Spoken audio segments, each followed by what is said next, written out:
मैंने प्रारंभ की है, इसमें गाथा 94 चल रही है। देखिए, टीका पढ़ रहे थे अपन कल। वास्तव में यह सामान्यतया अज्ञान रूप जो मिथ्या दर्शन 206 पेज निकाल लीजिए। हाँ, 206 निकाल लें। अज्ञान अविरति रूप 3 प्रकार का सविकार चैतन्य परिणाम है। वह पर के और अपने अविशेष दर्शन से, अविशेष ज्ञान से और अविशेष लीनता से समस्त भेद को छुपाकर भाव्य भावक भाव को प्राप्त चेतन और अचेतन का सामान्य अधिकरण से मानो उनका एक आधार हो, इस प्रकार अनुभव करने से मैं क्रोध हूँ ऐसा अपना विकल्प उत्पन्न करता है। इसलिए मैं क्रोध हूँ ऐसी भ्रांति के कारण जो साविकार विकार युक्त है, ऐसे चैतन्य परिणाम रूप परिणमित होता हुआ यह आत्मा उस साविकार चैतन्य परिणाम रूप अपने भाव का कर्ता होता है। इसी प्रकार क्रोध पद को बदलकर मान, माया, लोभ, मोह, राग, द्वेष, कर्म, नौकर्म, मन, वचन, काय, श्रोत्र, चक्षु, घ्राण, रसना और स्पर्शन के 16 सूत्र व्याख्यान रूप से लेना चाहिए और इस उपदेश से दूसरे भी विचार करना चाहिए। हाँ, अनेक प्रकार से विचार करना। देखो क्या कहते हैं आचार्य कि यह जो मिथ्या दर्शन, अज्ञान और अवृत्ति 3 चीजें हैं। देखो, सम्यक दर्शन, सम्यक ज्ञान, सम्यक चारित्र्य मोक्ष मार्ग है और मिथ्या दर्शन, मिथ्या ज्ञान और मिथ्या चारित्र्य संसार मार्ग है।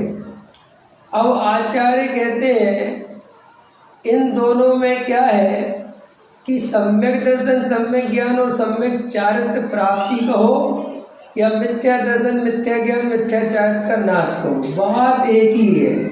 काम एक करना है और कार्य 2 होगी। ख्याल में है कि नहीं आया? तो वो कहते हैं कि साहब ये मिथ्या दर्शन और अज्ञान और अवृत्ति है, माने जो मिथ्या दर्शन, मिथ्या ज्ञान और जो मिथ्या चारित्र्य है, इन सब का कारण क्या है? आखिर हम देखो, पंडित साहब तो बहुत पुराने हैं, पूज्य गुरुदेव का सत्संग किया है, हम तो बच्चे हैं उनके सामने, और उनका जितना स्वाध्याय, जितनी उनकी गहरी चर्चा उनने सुनी है, समझी है, और जितना उनका अभ्यास है, हमारा वैसा तो अभ्यास है नहीं। ख्याल में आया? लेकिन अभी भी इतना अभ्यास होने पर भी, इतनी गहरी चर्चा सुनने पर भी, और मैं भी पढ़ा, सुना, समझा, तो मैंने ये अनुभव किया कि आखिर हमारे जीवन में इतनी बढ़िया गहरी चर्चा सुनने पर भी, समझने पर भी हमारे जीवन में अप्लाई क्यों नहीं हो पाती है? हमारे जीवन में कसाय कम क्यों नहीं होती है? हमारे जीवन में आनंद क्यों नहीं बरसता है? हम सामान्य रहना क्यों नहीं चाहते? हमें विशेष होने की दौड़ में क्यों लगे हुए हैं? अंदर समझ में आया कि नहीं आया?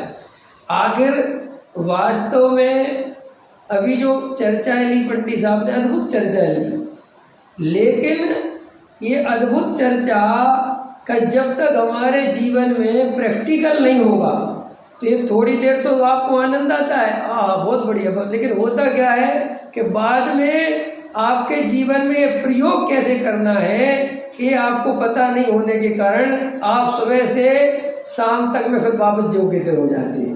फिर दिन भर की वो धारा, वो चर्चा जो चली थी, वो अप्लाई करना नहीं आता। इस गाथा में, इस टीका में आचार्य हमें अप्लाई करना सिखा रहे हैं कि आखिर गलती क्या होती है कि आत्मा की बात भी सुनता है, सब कुछ सुनता है, लेकिन ये जीव ज्यों का त्यों मिथ्या दृष्टि क्यों बना रहता है? उसका प्रैक्टिकल प्रयोग है ये।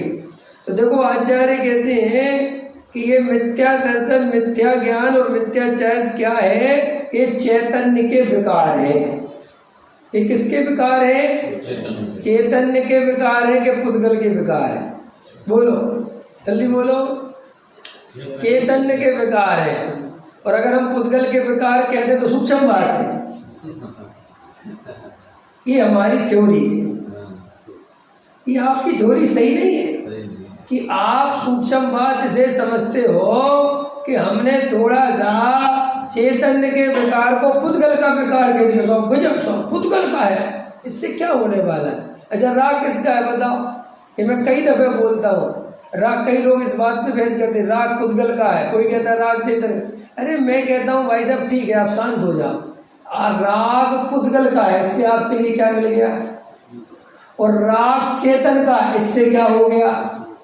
कि इससे कुछ नहीं होता कि पुद्गल का कहो कि जीव का कहो, तो होता किससे है कि तुम्हारे अनुभव में क्या आ रहा है, तुम्हें राग किसमें होता हुआ दिख रहा है। नहीं समझ में आया?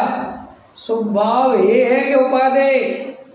अरे बोलो, इससे कुछ फर्क नहीं पड़ता कि तुम ये बोलते हो कि उपादेय बोलते हो। फर्क इस बात से पड़ता है कि जब तुम्हारे अंदर वो स्वभाव चलता है तब तुम्हें कैसा अनुभव होता है। नहीं समझ में आया? सारी कीमत अभी जो पंडित साहब ने बोला, गुरुदेव की कुछ इसमें संस्मरण सुना है, कितना आनंद से भर गया हमें। देखो, गुरुदेव से कहा, क्या वाक्य बोल रहे थे पंडित साहब कि आत्मानुभूति और तत्व प्रचार। तो क्या कहा गुरुदेव ने? आपको पता है पंडित साहब क्या दृष्टि रही होगी गुरुदेव की? क्या सोच के कहा होगा उन्होंने कि तत्व प्रचार हटा दो इसमें से? कि क्यों? कि वे जानते थे कि जी अगर तत्व प्रचार साथ में लिखा रहेगा तो आत्मानुभूति गायब हो जाएगी और तत्व प्रचार अकेला बचेगा। और आज यही होता है, सबको प्रचार करने की चिंता है, सबको प्रचार करना है, सबको प्रचार करना है। जब हमारा स्मारक में एडमिशन हो रहा था तो बोले, क्योंकि मेरी एडमिशन की कहानी थोड़ी दूसरी है, जिसने सुनी होगी सुन ली होगी। तो मैंने कहा कि वहाँ तुम जो बाग कर हटा देते हो कि क्यों ले रहे हो स्मारक में एडमिशन? ये आत्मानुभूति और तत्व प्रचार, ये तत्व प्रचार ख्याल में है कि नहीं आया? कि क्या हुआ कि आत्मानुभूति गायब और तत्व प्रचार, तत्व प्रचार, तत्व प्रचार। भाई, तत्व प्रचार किया नहीं जाता। जब ज्ञानी आत्मानुभूति करते हैं, आत्मा का आनंद लेते हैं, अपने स्वरूप में रमते हैं, सम्यक दर्शन होता है, तो सहज ही अपने आप ही प्रभावना होती है। ज्ञानी प्रभावना करते नहीं, प्रभावना अपने आप होती है। और अज्ञानी रात दिन प्रभावना करने की कोशिश करता है और प्रभावना कर नहीं पाता।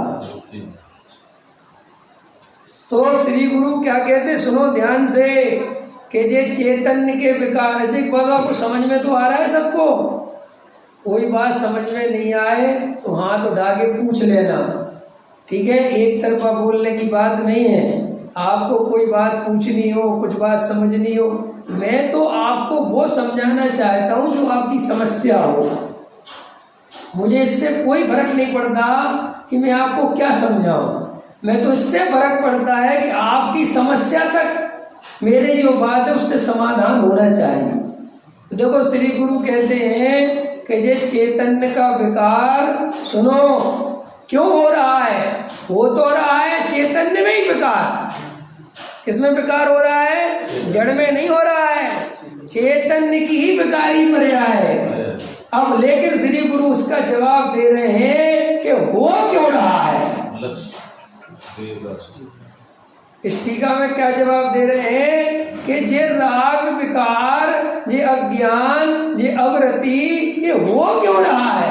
तो कहते सुनो, पर के और अपने अविशेष दर्शन से।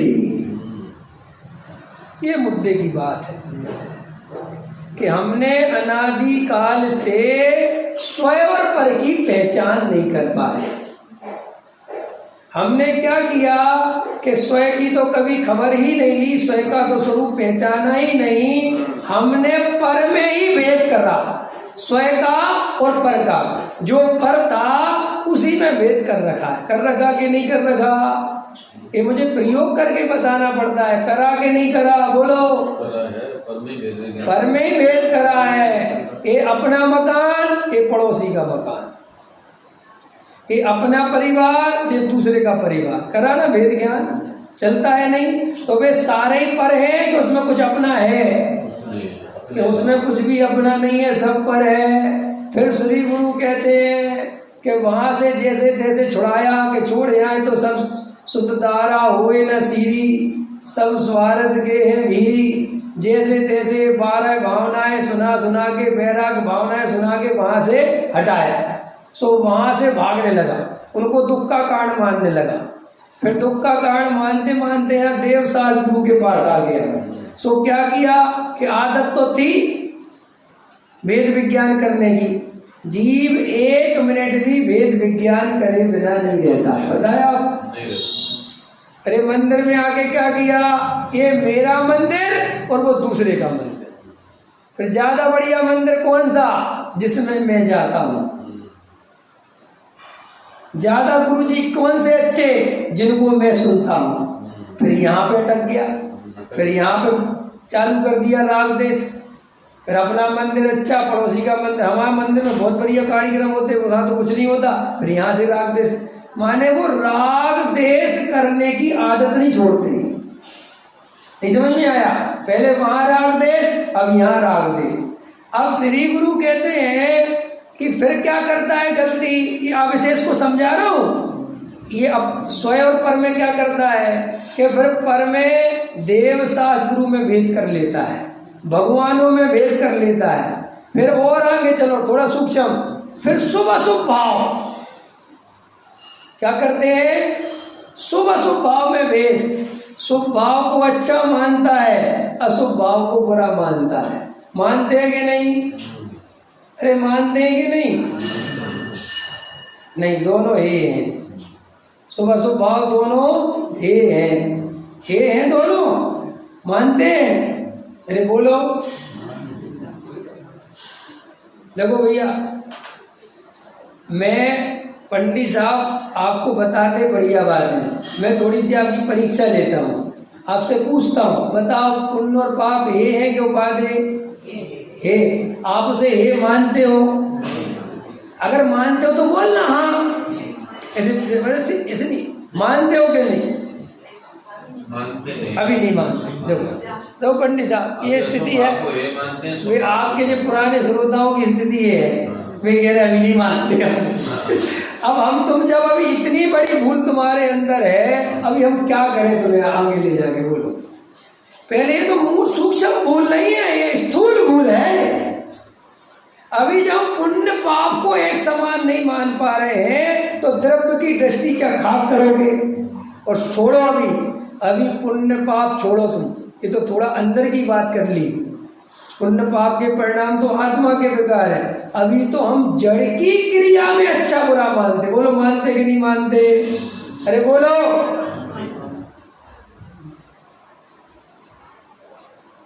अब ये प्रॉब्लम हो रही है। प्रॉब्लम ये हो रही है कि हम अंदर श्रद्धा ज्यों का त्यों रखते हैं और पढ़ाई आगे आगे करते चले जाते हैं, और यहाँ टस के मस नहीं होते।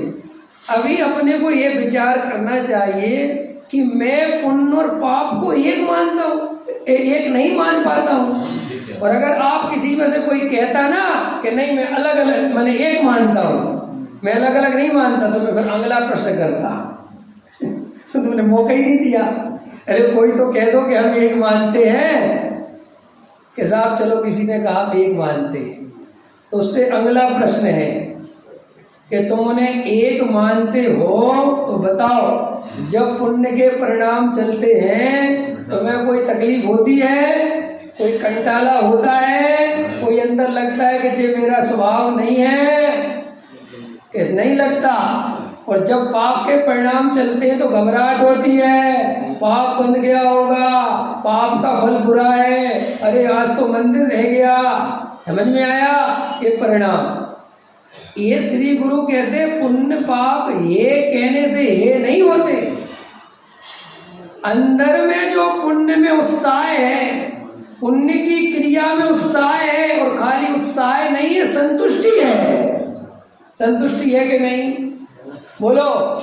आप पता है घर में शांति से सो जाते हैं बिना सम्यक दर्शन के। सोचा कैसे सो जाते हैं? कभी सोचा? सोचो कैसे सो जाते घर में बिना सम्यक दर्शन के? क्योंकि आप पुण्य के भरोसे जीते हो। आपका अगर मंदिर रह जाए, आपकी क्रिया छूट जाए, आपकी पूजा छूट जाए, सब में शिखर पे सब ऊपर चले जाएं और आप ना जा पाओ, तो आपको अंदर पछतावा होता है, कंटाला लगता है कि मेरा तो जीवन ही खराब हो गया। लगता है अरे मेरी पूजा ही रह गई। लेकिन श्री गुरु कहते हैं जिनेंद्र देव के दर्शन से तुझे इतनी तकलीफ होती है कि नहीं हो पाया, और आत्मा का दर्शन आज तक नहीं हुआ, इसकी तुझे कितनी तकलीफ होती है। भाई पंडित साहब ले रहे थे ना क्रमबद्ध पर्याय। आपको पता है गुरुदेव ने क्रमबद्ध पर्याय क्यों बताए? इसलिए नहीं बताई कि जो होना है सो निश्चित है और मस्त दुकान चलाओ ना। उनने इसलिए समझाई कि ये जीव का सारा उपयोग, सारी ताकत, सारी शक्ति, सारी सामर्थ्य पर द्रव्य के हेर फेर में लगी रहती है, और ये स्वाध्याय तक में नहीं बैठता। कई लोग स्वाध्याय में क्यों नहीं आ पाते? कभी दुकान जाना है। तो उनने ये समझाया कि अरे जगत के कार्य तो सब पुण्य प्रमाण होते हैं, अपनी योग्यता से होते। तेरे चलाने से दुकान नहीं चलती, तेरे करने से बाहर कोई परिणमन नहीं होता। तो ये इसलिए समझाया कि बाहर का भार हट जाए और ये निर्भर हो जाए, तो निर्भर होगा तभी तो द्रव्य दृष्टि होगी।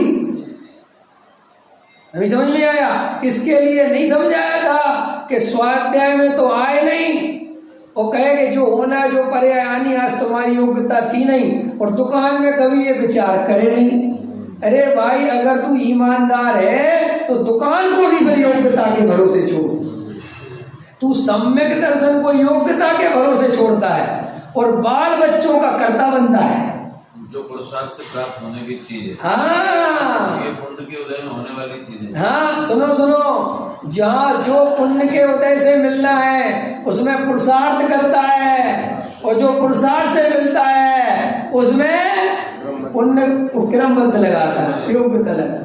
और ये तो पंडित साहब अपन क्रमबद्ध कहते हैं, जो व्यवहारी है वे तो कहते हैं पुण्य के उदय से होगा। भगवान भी कैसे बनेंगे? पुण्य के उदय से।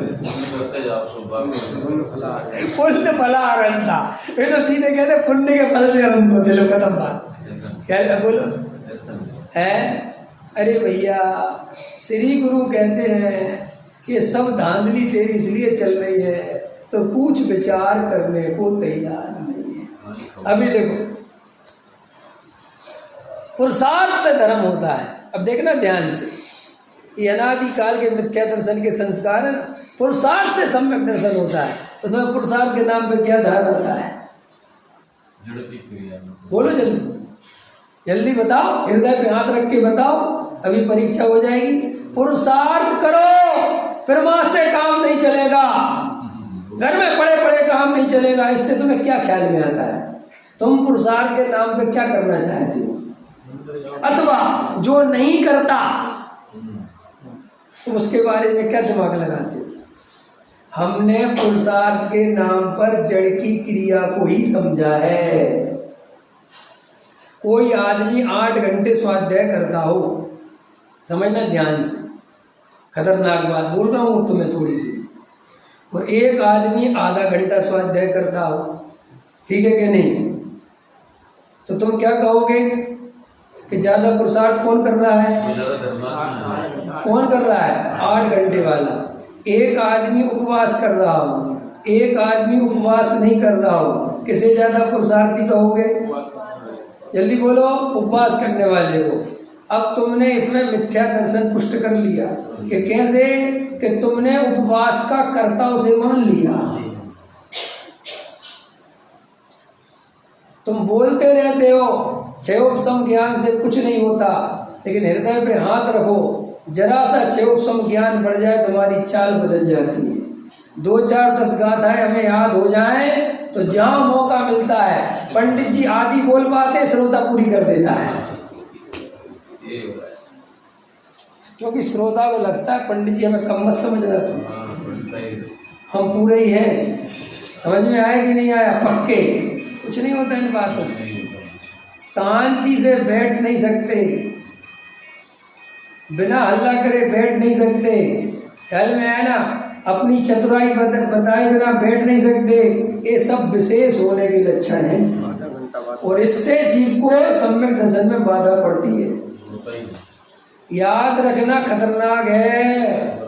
खाना पीना, उठना बैठना, सोना, पूजा पाठ, भक्ति, स्वाध्याय इत्यादि, इनसे ना धर्म बिगड़ता है ना धर्म सुधरता है।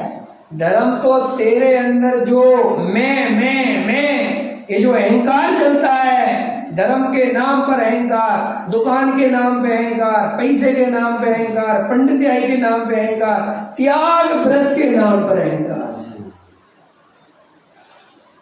नहीं समझ में आया? जरा सा किसी ने कुछ पूछा नहीं, तुरंत चालू हो गए, मैं तो ये नहीं करता, मैं तो ऐसे नहीं करता, मैं तो ऐसे नहीं खाता, मैं तो ऐसे नहीं। पंडित जी अभी मैं किसी घर जाऊं, पंडित हमारा तो नियम हम 10 घंटे स्वाध्याय करते। क्यों बताया?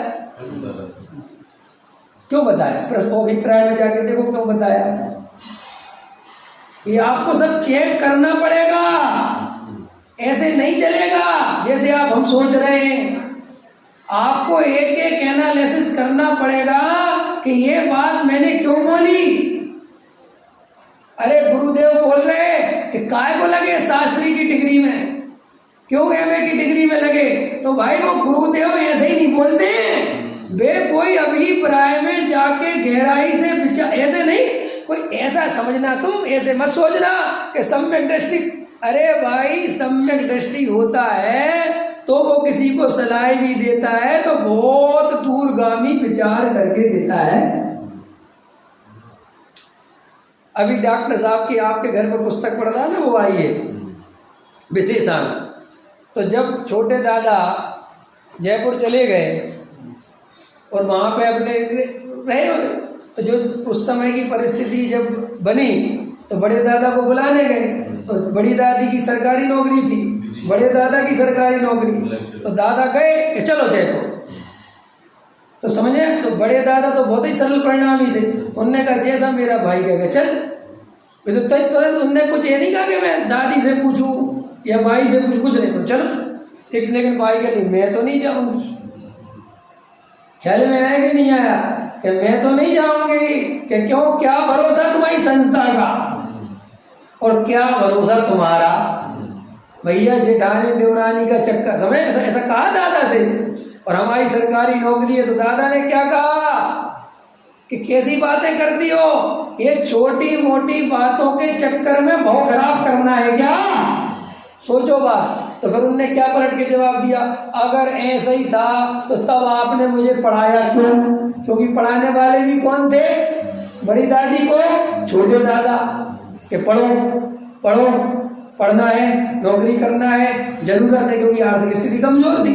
तो बोले कि आपने हमें उस समय पढ़ाया क्यों जब हमें यही करना था? तो दादा ने कहा मैं कोई भविष्य का ज्ञाता नहीं हूँ। अरे जिस समय जो परिस्थिति थी उस परिस्थिति के हिसाब से बोला था।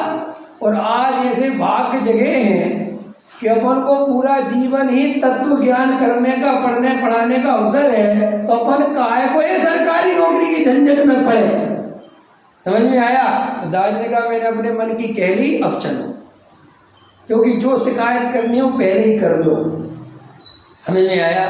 तो क्या होता है कि जे द्रव्य क्षेत्र काल भाव के अनुसार चीजें बदलती हैं। पूज्य गुरुदेव श्री का समय अलग था, वहाँ के साधन, वहाँ की परिस्थितियाँ, वहाँ के सब अलग थे। पूज्य गुरुदेव श्री का जो जीवन था, उनका अनुभव एक तरह का नहीं था। वे कुल से दिगंबर नहीं थे, वे श्वेतांबर परंपरा में रहे 45 वर्ष, कुछ कहलाता है भैया उतने टाइम। और उनके वहाँ के जो जीवन थे, अब देखो आप गुरुदेव के प्रवचन सुनना, गुरुदेव जितना श्वेतांबर मत की खिंचाई करते हैं, खंडन करते हैं, एक दिगंबर में दम नहीं है कि वो कर दे।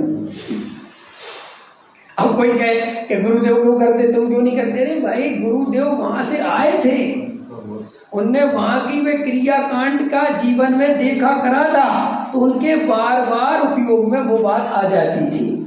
अब हमने कभी देखा ही नहीं, हम कभी वहां गए नहीं, हम तो भाग्य से ही उसी कुल में जन्मे जहां सच्चा धर्म है।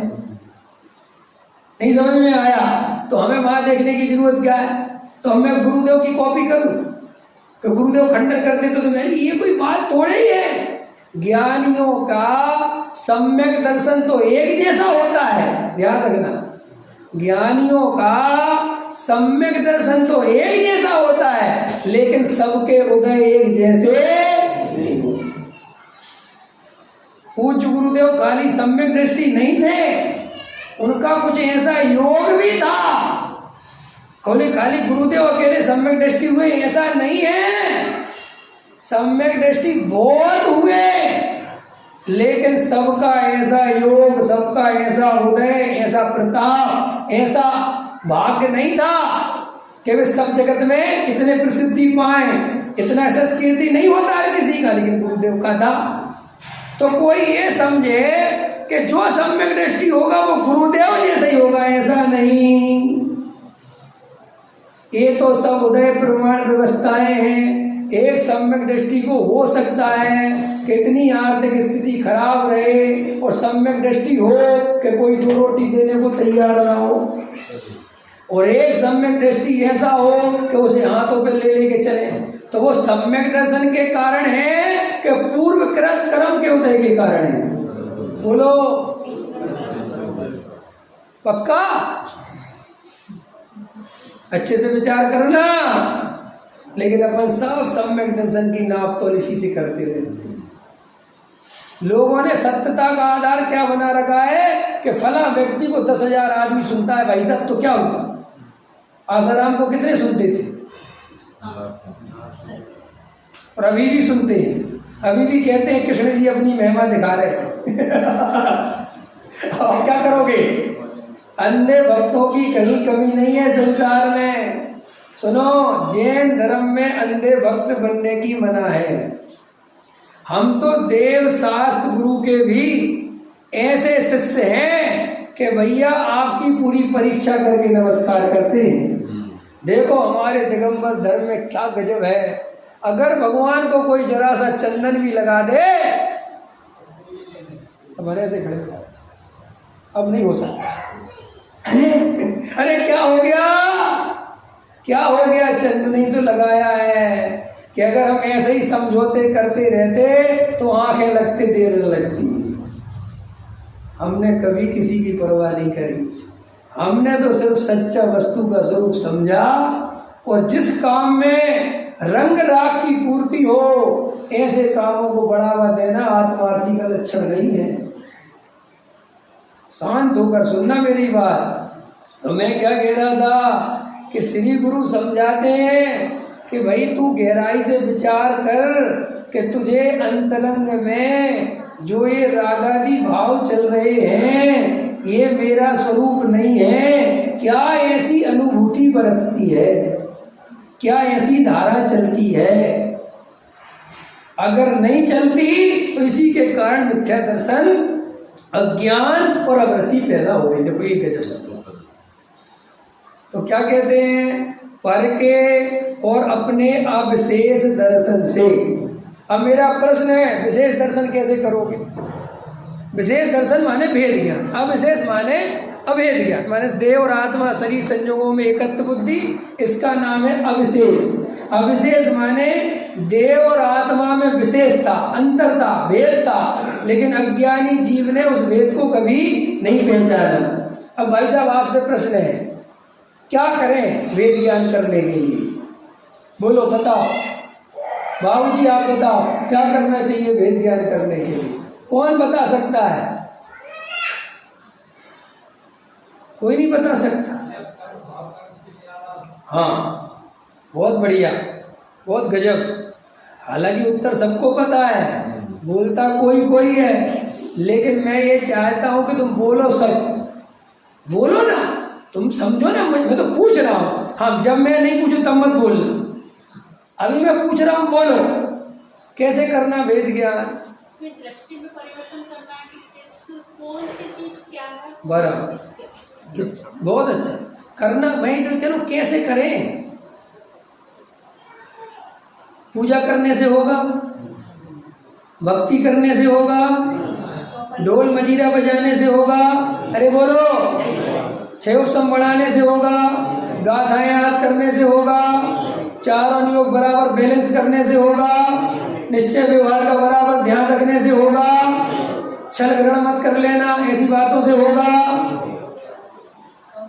पूजा पाठ मत छोड़ देना इन बातों से होगा। अरे बोलो हाँ, होगा कि नहीं होगा।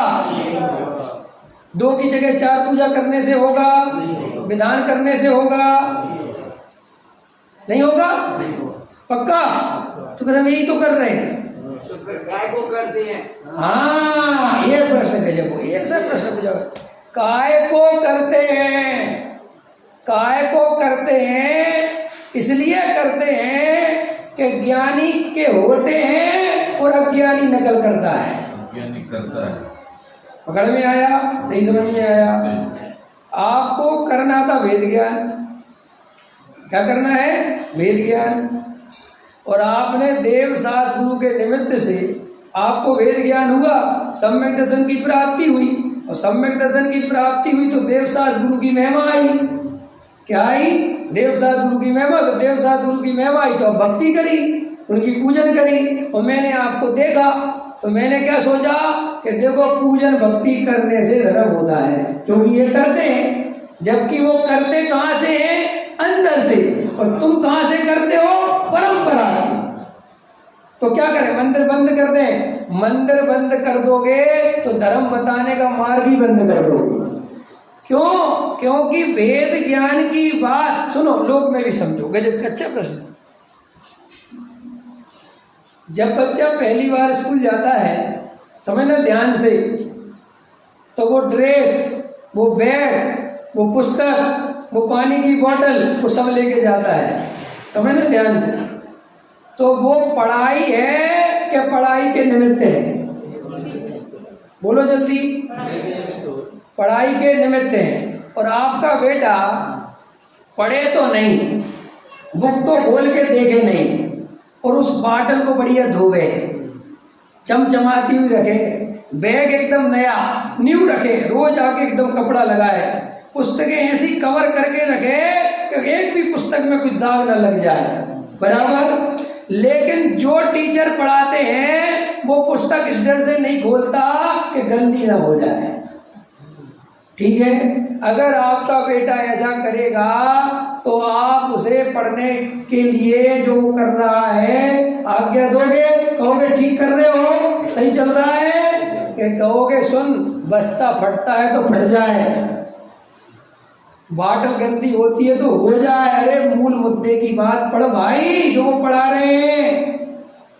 ऐसे ही धर्म में जो बाहर की चीजें हैं, देव शास्त्र गुरु पूजा पाठ भक्ति स्वाध्याय व्रत शील संयम आदि, ये सब एक त्रिकाली ध्रुव भगवान आत्मा के अनुभव के लिए निमित्त हैं, उसके लिए समर्पित हैं। और अगर हम आत्मा अनुभव की तरफ नहीं जाते और ये मात्र बाहर की चीजों को कर करके संतुष्ट होते हैं और इससे अपने को बड़ा मानते हैं और दूसरों को छोटा मानते हैं, ये अनंत अनंत अनंत भाव में यही गलती हुई है। ये मत सोचा करो कि ये दयादान पूजा भक्ति छोड़ने के, अरे छोड़ने को कौन कहता है, पहले दयादान पूजा भक्ति करना तो सीख लो, तुम छोड़ने की बात करते हो। अच्छा बताओ अपन को पूजा करना आता है कि नहीं आता, बोलो, अरे बोलो। आप अभी पूजा करी, पूजा करना आता है कि नहीं आता, आता है पूजा करना। अगर असली पूजा जिस दिन होगी सम्यक दर्शन तुरंत होगा। भक्ति करना आता है, असली भक्ति होगी सम्यक दर्शन होगा। उपवास करना आता है, जिस दिन असली उपवास होगा सम्यक दर्शन होगा। क्यों, क्योंकि सम्यक दर्शन के बिना ये असली होते ही नहीं असली क्या होता है? है। असली कैसे होगा? बराबर सम्यक दर्शन पूर्वक होंगे। वो थोड़ी है। इन्हें कितने जब असली कैसे होंगे? ऐसे भाव करो कि मैं असली करनी है, नकली बहुत हो गई। समझ में आया?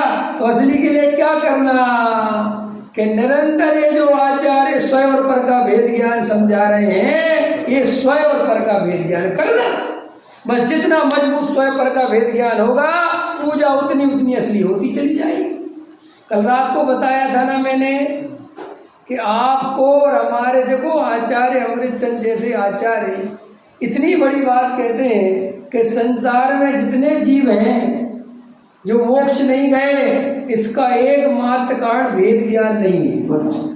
इतनी बड़ी बात, वेद ज्ञान की इतनी कीमत है कि अरे सुनो, सारी कीमत ही वेद विज्ञान की है। 100 पर का वेद विज्ञान करने वाले पूजन सबसे पहले। आपको पता है सम्यक दर्शन कितने गीत क्यों गाए? बताओ क्यों गाए? सम्यक चारित्र के क्यों नहीं गाए? सम्यक दर्शन मोक्ष महल की प्रथम सीढ़ी। और क्या कहते हैं आचार्य कुंद कुंद देव, दंसण मूलो धम्मो। सम्यक दर्शन को क्या कहा? ये धर्म का मूल है, जड़ है। आपको पता है सम्यक दर्शन के बिना कभी सम्यक चारित्र नहीं होता, और जो सम्यक दर्शन के बिना जबरदस्ती चारित्र ओढ़ लेते हैं, उनका सम्यक दर्शन खतरे में पड़ जाता है। खतरनाक है ये, खतरनाक है कि क्यों ऐसा? इसलिए कि सम्यक दर्शन है नहीं, वेद ज्ञान की कला आती नहीं, और बाहर के क्रियाकांड में आगे बढ़ गया, सो लोग तेरे क्रियाकांड को करेंगे नमस्कार, और तेरे को भगत जी का और महंत मना चढ़ेगा, और उसको चढ़ेगा सो वो ऐसा चढ़ेगा कि फिर वो वेद ज्ञान की कला सीख नहीं पाता। ये वर्तमान में क्या हो रहा है? बहुत से साधु संत हैं, उनसे कहते महाराज थोड़ी आत्मा की बात सुनो, ये कहाँ धर्मशाला में बनवाने लगे हो? तो क्या कहते, तुम हमें बताओगे? तू गृहस्थ और महाभ्रष्ट। गृहस्थ को क्या बोलते हैं? महाभ्रष्ट। तू मुझे समझाएगा धर्मशाला बनवानी कि नहीं बनवानी है? तू मुझे बताएगा? ओह, ऐसा अहंकार से पीड़ित हो गया है और अंदर की कुछ खबर नहीं है। बाहर के क्रियाकांड से अपने को बड़ा मानता है। अरे साहब, गहराई से विचार करो। लोग कहते हैं निर्वृत्ति ले लो तो ज्यादा अवसर है। क्या कहते हैं? बोलते कि नहीं बोलते? सबकी ट्रैक लाइन है, निर्वृत्ति ले लो तो ज्यादा अवसर है। जिनने निर्वृत्ति ले रखी है जाके उनसे मिले आओ, समझ में आया? 2-4 दिन रह आओ, फिर देखना कि अवसर ज्यादा है कि हमसे भी ज्यादा स्थिति खराब दिखती है। कि आप कैसे कहते हो? भाई साहब देखा है, टाइम नहीं कट रहा। आदमी को पकड़ पकड़ के घूमते फिर रहे टाइम काटने के लिए। कि क्यों? कि निर्वृत्ति लेने से अगर धर्म होता तो सुनो, जो हल्ला मचाते थे कोरोना के पहले कि अगर ये दुकान नहीं होती तो सम्यक दर्शन हो जाता, अगर ये नौकरी पे नहीं जाना होता तो सम्यक दर्शन कहते थे ना सब। कोरोना ने क्या किया? सबके यहाँ आया था शिवपुरी में कोरोना के नहीं आया था ना? तो क्या हुआ था कि तुम्हारे कोई शास्त्र में इतनी निर्वृत्ति नहीं दिला सकते थे जितनी निर्वृत्ति कोरोना नाम के वायरस ने दिला दी। दिला दी? दिलाई कि नहीं दिलाई? हाँ। फिर तुमने घर में क्या किया? कितना संवेदन किया? अभी बात सम्यक दर्शन और सम्यक ज्ञान और सम्यक चारित्र को ज्ञान कहा गया है। हाँ। और मुख्य मूल है। हाँ। फिर इसे मतलब अधूरा माना गया। सम्यक दर्शन ज्ञान और चारित्र को अधूरा माना गया। क्यों माना गया अधूरा? हाँ। चारित्र को सम्यक दर्शन तो पूरा, सम्यक ज्ञान भी पूरा, हाँ। लेकिन सम्यक चारित्र में क्रम है, क्योंकि वो लीनता का काम है ना। तो लीनता वो क्रम से जितनी जितनी होती है उतना उतना चारित्र बढ़ता चला जाता है। उसमें क्या दिक्कत है?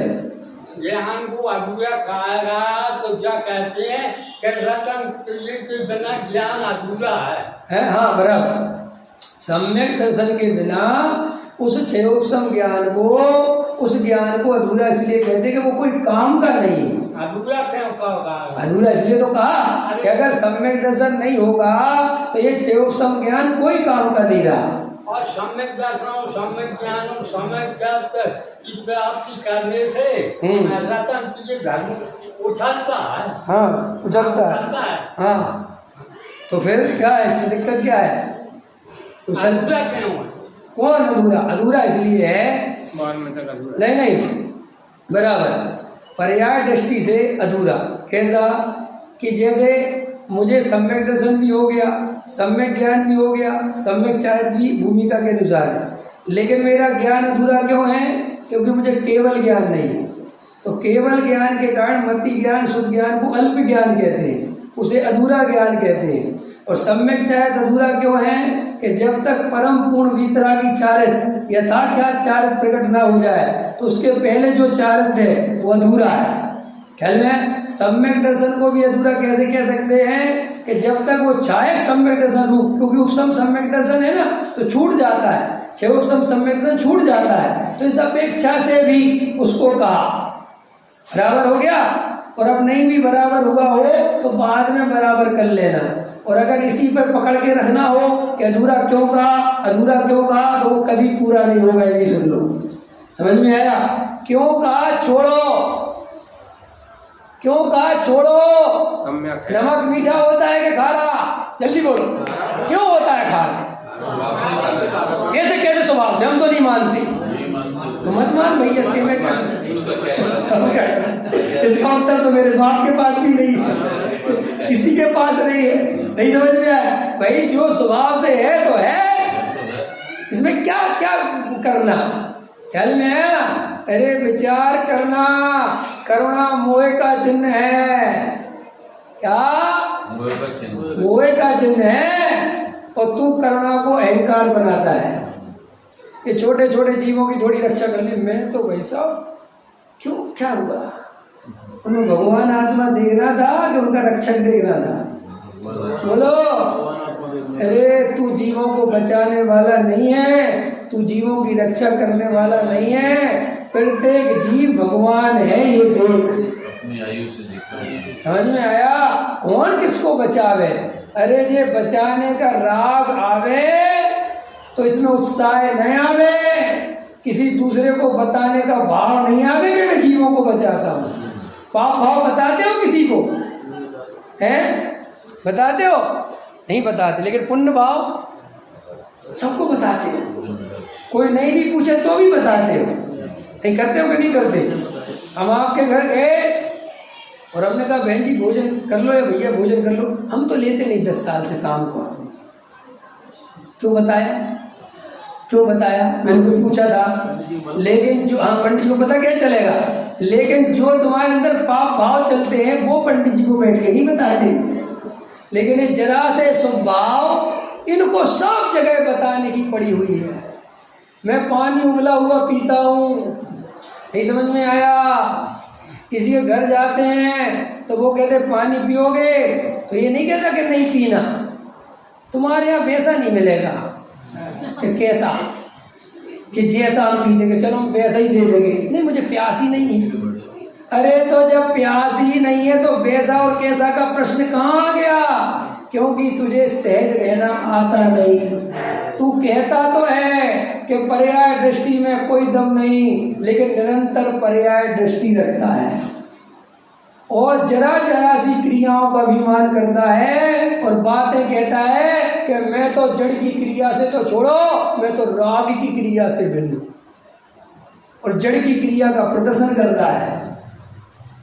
अरे भाई, जो असली ज्ञानी होने का लक्षण है, एक त्रिकाली ध्रुव भगवान आत्मा की जो ज्ञान की दृष्टि है, उसमें अपनापन करे और बाहर में उसके आश्रय से इतना सहज हो कि किसी भी प्रकार के धार्मिक चीजों के प्रदर्शन करने का भाव नहीं आया।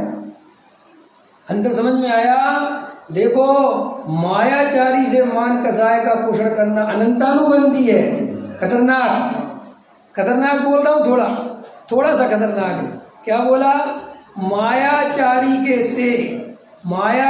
से मान कसाय का पोषण करना अनंतानुबंधी कसाय, और सीधा मान कसाय करना अनंतानुबंधी नहीं। आप प्रत्याख्यान कि कैसे कि चक्रवर्ती आदि सीधे मान कसाय करते, वो मायाचारी करते, वो कहता है चलो निकलो यहाँ से। और हम क्या करते हैं? माला तो पहननी है खुद को, पंडित जी को माला पहना, पंडित जी का सब वो चाहता है खुद, नहीं समझ में? ये मायाचारी है। सीधा बोलो ना, मुझे पहना। ऐसे ही मुझे नहीं चाहिए, जनवाड़ी का सब ऐसा करता है और यहाँ से भाग जाता है और वहाँ कान लगा के सुनता है कि मेरे बारे में क्या कह रहे हैं। नहीं समझ में? ऐसे देखे हैं मैंने, हमारे यहाँ पे आ जाते हैं, कहेंगे हम सम्मान नहीं, और एकदम भाग जाएंगे। हम कहते सम्मान होता किसका है? सहज क्यों नहीं रहते? भाग के क्यों दिखाते? कि भागने का मतलब क्या है? कि तुम्हें अंदर से बहुत प्रभावित होते हो तुम, और जब प्रभावित होते हो तो भाग कर प्रभावित और ज्यादा होगे। भागना नहीं है, जागना है। क्या कहा मैंने? मान कसाय से भागो मत, मान कसाय के प्रसंग में जागो। अरे जी हमारे बारे में 4 शब्द बोलेंगे, मत बोलो, इतना क्यों डर लगता है? शब्दों से इतने डरते हो और कहते हो कि पर्याय दृष्टि नहीं रखता मैं, और शब्द तो इतने परेशान कर रहे हैं। सहज रहो ना, प्रशंसा करे तो ठीक, नहीं करे तो ठीक, तब तो असली बात है। और जो दूर भागो, इसका मतलब ये है, अब खतरनाक बोल दूं, रहने दो, समझ में आया ना? माँ क्या है? माता बहन सुता पहचानो। क्या लिखा? माता बहन सुता पहचानो। तो जब तू अपनी माँ बहन से इतना सहज बात कर लेता है, तो जगत में जो और स्त्रियां हैं उनको देख के ऐसा क्यों करता है? ऐसा कई ऐसे खतरनाक होते ना, ऐसे कोई बहन जी देख ऐसे, इसका मतलब क्या है? तू इसको माता बहन नहीं देख पा रहा है, तू इसको पर्याय दृष्टि से देख रहा है। इतनी आफत क्यों है भाई? इतनी आफत क्यों मचा रखी है? जो मर्यादा है वो मर्यादा सील में है, नजरों में है। मुंह फेरने का नाम मर्यादा नहीं है, मुंह फेरने का नाम तो रुंधी हुई कसा है। तुझे डर लगता है, घबराहट है अंदर, बेचैनी है कि क्यों साहब आपने कैसे जाना? कि जब तेरी सगी बहन बात करती है तब तुझे क्यों घबराहट नहीं होती? इसका मतलब तेरे अंदर कसाय रुंधी हुई है। कल मैं रात को गुरुदेव का प्रवचन सुन रहा था, तो गुरुदेव ले रहे थे, बहन श्री के बोलों का प्रवचन चल रहे हैं, तो गुरुदेव ले रहे थे कि घर परिवार दुकान छोड़ के भाग जाने का नाम वैराग्य नहीं है पंडित साहब। शुभ अशुभ भाव से विरक्ति का नाम वैराग्य है। क्या शुभ अशुभ भाव से विरक्ति का नाम, माने शुभ भाव चले तो भी वैसे ही सहजता, अब खतरनाक, और अशुभ भाव चले तो वैसे ही सहजता। ये दोनों में तू अंदर घबरा जाता है, इसका मतलब तू इनमें भेद मानता है। पर्याय दृष्टि छोड़ो। अबे स्त्री पुरुष का तो भेद नहीं छोड़ पा रहे, पर्याय दृष्टि कैसे छोड़ो? सबको भगवान देखो। अरे भाई, जब तक खुद को भगवान नहीं देखोगे तब तक जगत को कभी 3 काल में भगवान नहीं देख सकते। हमारी सीधी नेचुरल नेचर है, हम अपने को जहाँ से देखते हैं हम दूसरे को वहीं से देखते हैं। जय कुमार जी, इंपॉर्टेंट बात, अगर आप अपने को पैसे से देखते हो तो आपकी पहली नजर दूसरे आदमी पे जाएगी, तो आप उसको पैसे से देखो। कितना है इसके हिसाब किताब होता है कि नहीं? और खतरनाक, अगर आप अपने को क्रियाकांड से देखोगे तो गारंटी से सबसे पहले तुम दूसरे को क्रियाकांड से देखोगे।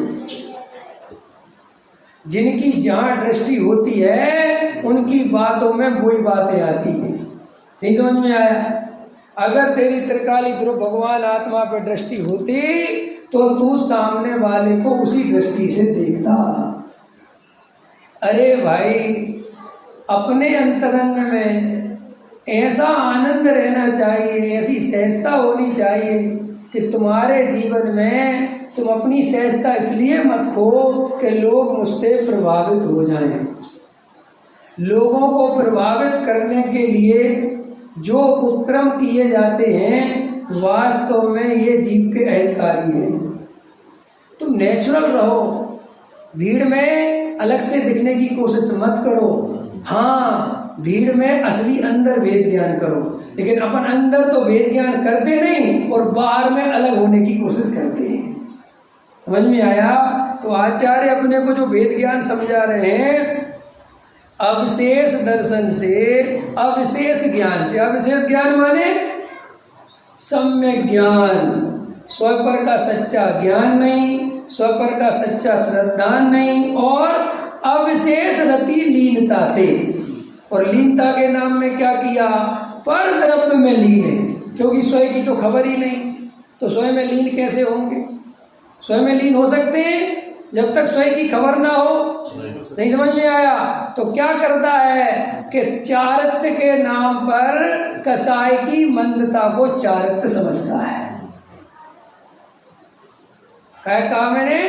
कसाई की मंदता को क्या समझते हो? समझते हो कि नहीं? किसी की जरा सी कसाय मंद देखी, अरे उनका तो चारित्र्य बहुत ही बढ़िया है। नहीं समझ में आया? अरे क्या बताएं भाई, जब तक अंदर प्रयोग नहीं करोगे, अंदर अपने अभिप्राय को चेक नहीं करोगे, गहराई में नहीं जाओगे। गहराई में जाने का अर्थ है कि अंदर में गहराई में जाओ। शास्त्र की गहराई में तो बहुत बार गए कि नहीं गए? अरे बोलो, गए कि नहीं गए? कैसे गए? सुनाओ भैया, गायक नाम तुम्हारा, कैसे गए शास्त्र की गहराई में? सुनो, गुरुदेव ले रहे थे कि 11 अंग और 9 पूर्व अंतर्मुख में हो जाते हैं मुनिराज को। क्या तू ये 6 उपसम ज्ञान की बखानी करता है? ऐसा लेते गुरुदेव। तू ये 6 उपसम ज्ञान के इतना अहंकार करता है? अरे 1 मिनट में 11 अंग 9 पूर्व घूम जाते हैं। बोलो, तो शास्त्र की गहराई में जाना कि आत्मा की गहराई में जाना? कि क्या है आत्मा की गहराई?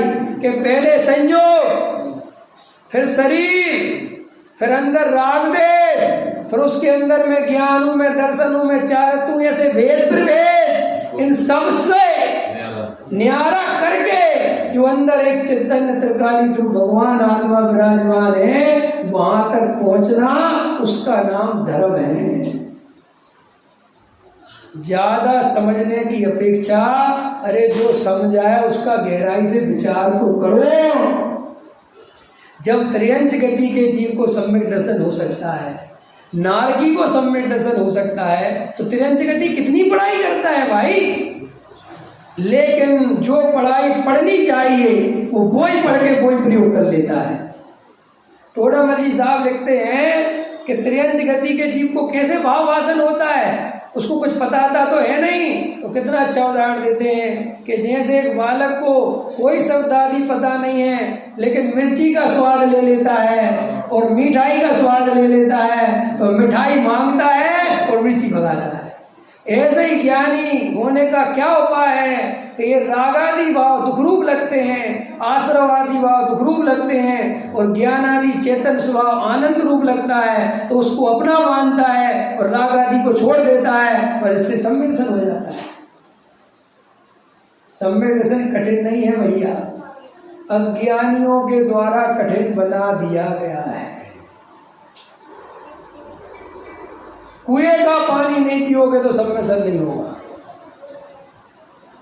अब ये कठिन बना रहे हैं और ये सब आगम के विरुद्ध कथन है।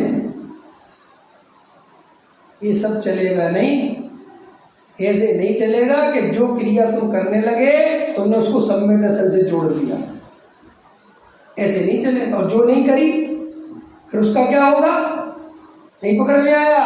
क्रिया का नाम सम्यक दर्शन है ही नहीं। क्या, अरे सुनो, इस गहरी बात बताना चाहता हूँ कि जब तक मैं रात में पानी पीता था तब तक तो मैंने सम्यक दर्शन से रात्रि पानी को नहीं जोड़ा, समझना ध्यान से। और जैसे ही मैंने रात्रि पानी छोड़ दिया अब मैं चालू हो गया। क्यों भैया, रात में पानी पीते हो, पता है?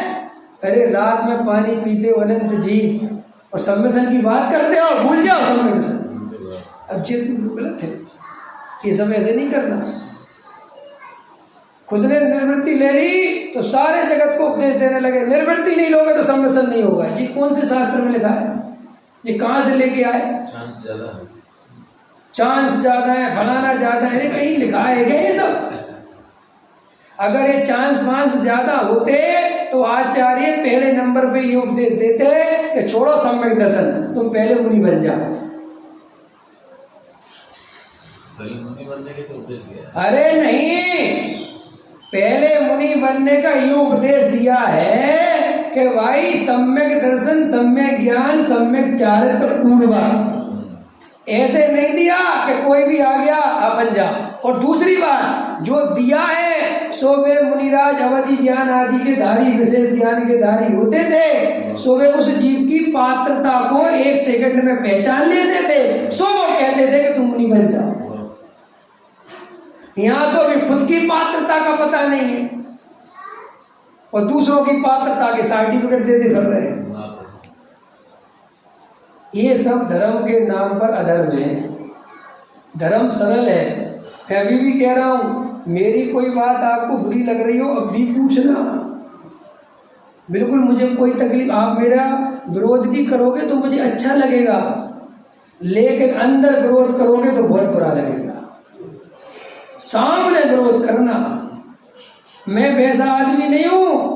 मैं तो ये चाहता हूँ आपको मेरी बात नहीं जमे अभी बोलना, जो नई बात समझ में अभी बोलना, जिस बात में आपको तकलीफ होती हो अभी बोलना, क्योंकि अभी बोल दोगे तो अभी मैं 2 दिन और हूँ, ऑपरेशन कर दूंगा, तुम्हारी गांठ निकाल दूंगा।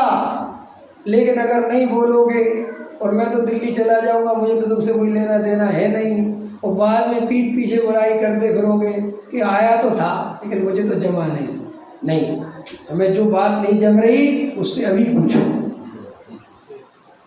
बताओ तुम्हें क्या तकलीफ है, तुम क्या क्या अनुभव करते हो, मैं सुनना चाहता हूँ। तुम्हें दया दान पूजा भक्ति इनमें धर्म नहीं है, ये सुनने में तकलीफ होती है क्या? बताओ अगर होती हो तो हम बताएंगे तुम्हें कि हम क्यों कह रहे हैं। हम ऐसे ही नहीं कह रहे हैं, हम किसी प्रयोजन से कह रहे हैं। अगर हम कह रहे हैं कि निर्वृत्ति से धर्म नहीं होता, तुम्हें तकलीफ होती हो तो हम बताएंगे कि हम क्यों कह रहे हैं। भैया मैं बिना लॉजिक के कोई बात नहीं करता, मैं जो भी बात करता हूँ उसके पीछे कोई ना कोई रीजन है तभी कह रहा हूँ। मैंने आपको एक प्रैक्टिकल बता दिया, आपको निर्वृत्ति लेने के बाद हो आप 1 महीना के लिए चले जाओ, सोनागिर चले जाओ, पंडित साहब के आश्रम में चले जाओ, रहो 1 महीने में अपनी परिणति देख लो ना कि क्या स्थिति है, पता तो करो पहले। लेकिन चढ़ जा बेटा सूली पे, भला करे भगवान, और फिर बाद में वहाँ पर परेशान हो रहे हो तो भैया इससे अच्छा तो है कि यहीं अपने ही घर में परेशान हो लो।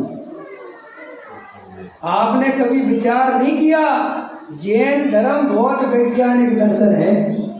जैन धर्म में घर छोड़ने की परमिशन किस भूमिका में दी उसका भी वर्णन है। चाहे जब घर छोड़ के चले जाओ, क्या तुम बूढ़े हो गए घर छोड़ के चले गए, ये नहीं चलेगा। अगर बूढ़े हो गए हो और घर छोड़ के जाना है तो अपनी संपत्ति साथ में लेके जाओ, और जहाँ रहना है वहाँ दो, समाज पे बोझ मत डालो। कि यहाँ तो अपने बेटों को दे गए और खुद से समाज के भरोसे हो गए, और फिर समाज बुरी है, समाज ध्यान नहीं रखती, बूढ़े अरे गजब हो गए, ये क्या क्या कर रहे हो इसको, ये सब नहीं चलेगा।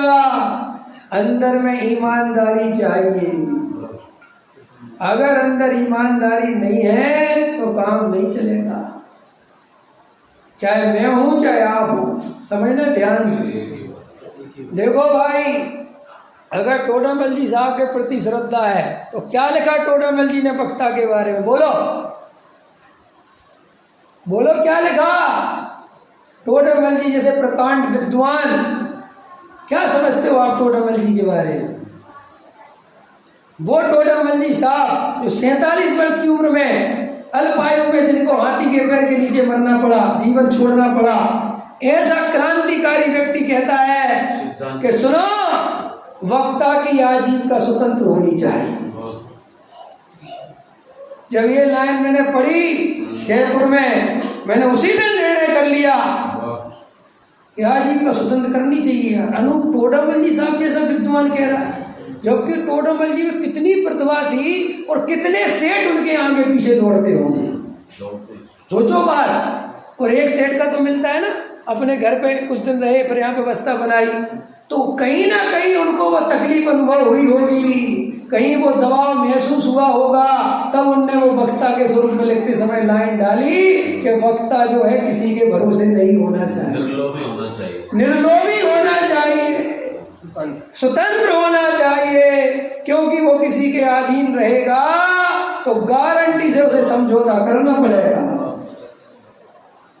चापलूसी करनी पड़ेगी। ये सब समझना है, गहराई में जाया करो कि भाई वास्तव में आखिर ज्ञानी कोई बात लिखते तो ऐसी थोड़ी लिखते,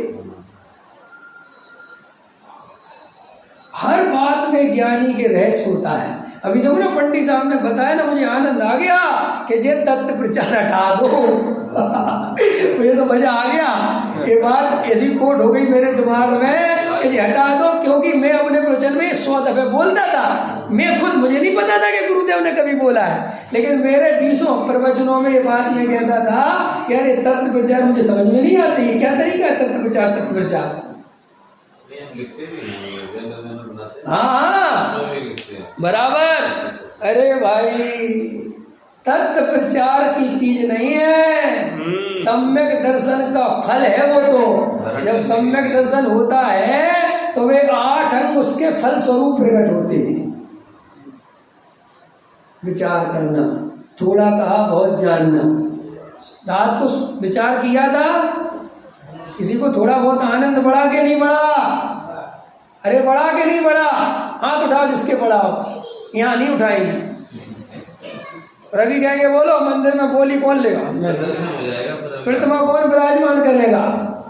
अरे सम्यक दर्शन की बात नहीं कह रहा मैं, सम्यक दर्शन हो जाएगा नहीं, सम्यक दर्शन होना ही है। हमें खाली सम्यक दर्शन की चर्चा नहीं करनी है, सम्यक दृष्टि होना है।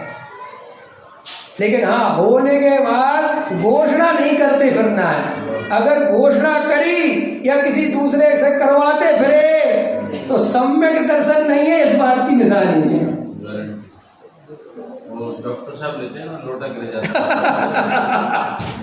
हाँ, वो याद है ना कोटा वाली घटना है कि सुनो सुनो सुनो, और सुना देता हूँ, मजा आता है कि सुनो, एक बहन जी थी, कामरेन की थी, पता नहीं कौन सा गाँव था, कामरेन ही था है। हाँ, मैं वहाँ प्रवचन भी करके आया हूँ। तो वो बाबूजी, युगल जी बाबूजी, बाबूलाल जी और डॉक्टर साहब तीनों गए वहाँ पे। तो बोले एक बहन जी आपसे मिलना चाहती है। तो उनका परिचय कैसे दिया गया कि इन बहन जी को इस सारे गांव में सब जानते हैं कि सम्यक दृष्टि है। उन्होंने कहा ठीक, उनने बहुत नेचुरल कहा ठीक। तो बोले वो आपसे कुछ पूछना चाहते कि साहब इन बहन जी को सम्यक दर्शन है, हम लोग सब मानते हैं, लेकिन आपसे सुनना चाहते हैं तीनों से कि आप इनको सर्टिफिकेट दे दो, इनकी थोड़ी बहुत परीक्षा करके जो कुछ वाचना हो कि ये सम्यक दृष्टि है, बात खत्म हो जाए। तो दादा ने कहा नहीं, उन्होंने कहा ठीक है, और बोले साहब युगल जी बाबूजी ने तो कहा है। तो डॉक्टर साहब ने कहा कि आपने कह रखा है कि मैं तो ऐसा कोई बोला, ऐसी बहनें कोई ऐसा इतना बढ़िया स्वाद देता तो चिंतन करते हैं और बहुत वेद ज्ञान करते हैं तो समझ। तो मैंने कहा क्या दिक्कत है, कोई समय तो कोई ऐसी चीज़ थोड़ी कि नहीं होगा। तो बोले सुनो क्या लक्षण है इनके कि जिनसे तो मैंने सम्यक दृष्टि मानते हो। तो बोले साहब ये रोटी बनाते बनाते भूल जाती हैं कि रोटी चढ़ा रखी है, रोटी जल जाती है। समझ में आया कि नहीं आया? रोटी इतनी जल जाती है और खाना बनाते बनाते भूल जाती है और अपने में चली जाती हैं और ऐसे हो जाती, बिल्कुल ध्यान लग जाता है कभी भी, और रास्ते में जाती हैं। उस समय घर में नहीं होते थे लेट बात, तो बाहर जाते थे तो बोले लोटा गिर जाता है यहाँ से, खैर कुछ ऐसा। तो डॉक्टर साहब ने कहा कि ये तो सम्यक दर्शन का लक्षण किसी शास्त्र में नहीं लिखा। समझ में आया कि नहीं आया? ये तो भैया कोई बीमारी है। समझ में आया? जाके किसी डॉक्टर के पास दिखाओ। अब डॉक्टर साहब ने ये बोला तो एकदम दिल में लागी। तो पहले तो बड़ी मर्यादा से बैठी थी, ऐसे बैठी थी बढ़िया, और फिर ऐसे सुनते एक बात पूछूं? क्या पूछूं? अभी तक तो बोल ही नहीं रही थी कि क्या मिथ्या दृष्टि सम्यक दृष्टि को पहचान सकता है?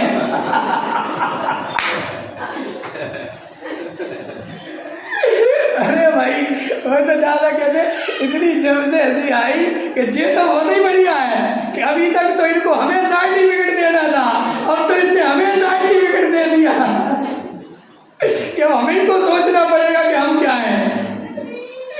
तो दादा ने कहा अगर बहन जी बात ऐसी है तो हम मिथ्या दृष्टि आए काहे को? नहीं समझ में आया? अरे भाई सम्यक दर्शन की कोई प्रचार करने की चीज नहीं, किसी को बताने की चीज नहीं, किसी को कहने की चीज नहीं, किसी से बताने की कोई बात नहीं कि बस सम्यक। और कोई अगर तुम्हारे बारे में ऐसा कहता भी हो तो उनको सावधान करना, इस तरीके की बातें मत किया करो। और आप अगर कोई कहता भी है ना कि ये सम्यक दृष्टि, तो उसी से पूछ लो क्यों कहते हो, तुम्हें क्या लगता है मेरे में, क्या देख लिया है? कि मैंने देखा कि आप जब देखो बस ऐसे धुन में बैठी रहते हो, ऐसे करते रहते हो। ये भैया ऐसे सब सम्यक दर्शन की बात नहीं है। तुम्हारी प्रकृति में वैराग्य रहता हो, कसाई की मंदता रहती हो तो अच्छी बात है, कोई बुरी बात नहीं है। तुम्हारा स्वाध्याय में खूब मन लगता हो, घर गृहस्थी में ज़्यादा मन नहीं लगता हो तो अच्छी बात है, लेकिन इसको सम्यक दर्शन का लक्षण नहीं बनाना। कि क्यों नहीं बनाना? क्योंकि अगर ये सम्यक दर्शन का लक्षण बनाओगे तो जगत में वैसे ही पाखंडियों की कमी नहीं है और नए नए पाखंडी पैदा होने लगेंगे। और हमने क्या किया, इन सब के कारण किसी को सम्यक दर्शन मिथ्या दर्शन मान लिया, जिसके कारण रोज नए नए पाखंडी पैदा होते रहते हैं। कोई व्यक्ति कुएं का पानी पीता है, हमने भी किसी से पूछा कि तुम उनको क्या, अरे वो तो सम्यक दृष्टि है, ज्ञानी। मैंने कहा क्यों, क्या बात है? बोले कुएं का पानी पीते हैं। मैंने कुएं का पानी पीना सम्यक दर्शन का लक्षण है? ये लक्षण बना दिया तुमने। किस आगम से बनाया, किस ग्रंथ से बनाया? और एक तरफ कहते हो कि हम जिनवाणी के अवर्णवाद नहीं करते, जिनवाणी का बहुत विनय रखते हैं, जिनवाणी को माथे पे लेके चलते हैं, जिनवाणी यहाँ से नीचे नहीं हो जानी चाहिए, शास्त्र ऐसा नहीं हो जाना चाहिए, और उनने ऐसे बंद कर दिया, अरे जिनवाणी उल्टी रखी रह गई। सुनो, ये तो सेकंड नंबर का अवर्णवाद है। असली अवर्णवाद तो जिनवाणी के विरुद्ध बोलना है, आगम के विरुद्ध बोलना है। ये कुएं का पानी सम्यक दर्शन का लक्षण है, असली अवर्णवाद तो ये है। फिर साहब पानी पीना के नहीं पीना, व्यवस्था हो तो पीना, हम कब मना कर रहे हैं। अब हमारे मित्र नहीं कहना चाहिए, जो भी है, बोले साहब वो आ रहे हैं कुएं का पानी पीते हैं। हमने कहा तुम कुएं का पानी यहाँ कहाँ से लाओगे दिल्ली? बोले कोई नहीं, वो 12 किलोमीटर दूर से भर लाएं। तो मैंने कहा काय से भर के लाओगे? बोले 4 पहियों की गाड़ी से। तो 4 पहियों की गाड़ी में सीधे 30 जीव निपटेंगे और तुम किसको बचाने के चक्कर में हो? तो फिर क्या करें कि अगर कुएं के पानी का नियम है तो ऐसी जगह नहीं जाना जहां कष्ट के कारण दूर जाके गाड़ियों से पानी लाना पड़े। ऐसी जगह नहीं जाना। कि क्यों? कि मेरे निमित्त से तो और हिंसा फैलेगी। अरे हमारे मुनिराज तो उद्दिष्ट भोजन के त्यागी हैं। कि क्यों है? कि हमारे उद्देश्य से, हमारे निमित्त से किसी भी प्रकार का आरंभ परिग्रह नहीं होना चाहिए। बोलो क्या समझते हो अभी जैन धर्म? अरे भाई जैन धर्म जैसी ईमानदारी कहीं नहीं है, लेकिन धर्म में तो ईमानदारी है, लेकिन उनके मानने वालों में तब ईमानदारी आएगी जब वे असली धर्मात्मा होंगे। तो संसार तो ऐसे ही चलेगा, उसका अपन कुछ नहीं कर सकते, अपन को कुछ करना भी नहीं है। अपन तो अपने आत्म कल्याण पे ध्यान दें। समझ में आ रहा? तो फिर ये बातें क्यों बोलते? तुम्हें सावधान करने के लिए और असली धर्म की तरफ मोड़ने के लिए, और कोई बात नहीं है। ये रास्ता तुम्हारे घर की तरफ नहीं जाता, ये जाता है। समझ में आया? तो ये बताया कि भैया इस रास्ते जाना, भूल कर भी इस रास्ते मत जाना। तो ये क्यों बताया? इसलिए कि गलती से जाने के चांस हैं, वे दोनों रास्ते एक जैसे दिखते हैं। पकड़ में आया? ऐसे ही कुगरू और सुगरू की इतनी मेहनत क्यों की? इसलिए करी कि ये बड़ी मुश्किल से दुर्लभ वो मिला है। अगर किसी कुगरू के चक्कर में फंस गया, कुवक्ता के चक्कर में फंस गया, तो ये बहुत चला जाएगा। गहराई से विचार करना। सहजानंद